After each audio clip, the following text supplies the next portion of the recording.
wearing a costume of heroes. Okay, now what we're going to do is we're going to condition the reballs that we received. Obviously, brand new reballs shoot a lot better than used reballs, okay? So what we're going to do is we're going to shoot them, scuff them against my garage floor, hit off the wall here, and we're going to keep cycling these balls through until they're nice and flat spotted, dirty, grimy, basically exactly what you would expect to see at a reball center. So we have an idea of how dirty these reballs can get.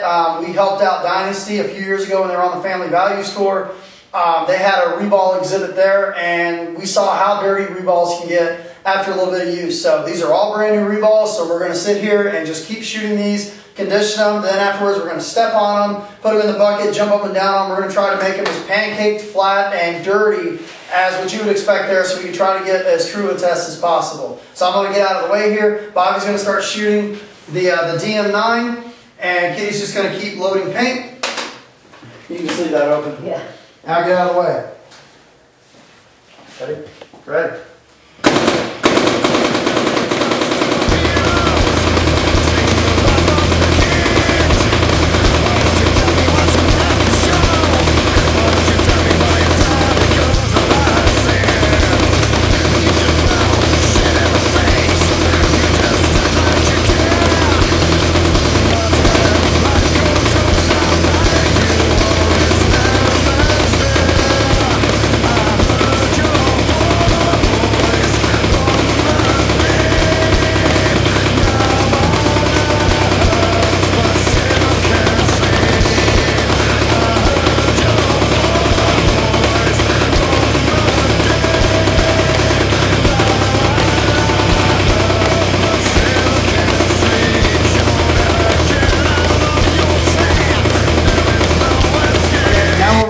Just kind of show you how dirty the corner of this garage is. As you can see, this is all dirty, filthy, grimy junk. So this is getting picked up by the reballs, and so we're going to make sure these things are filthy, flat spotted, and conditioned before we start the test.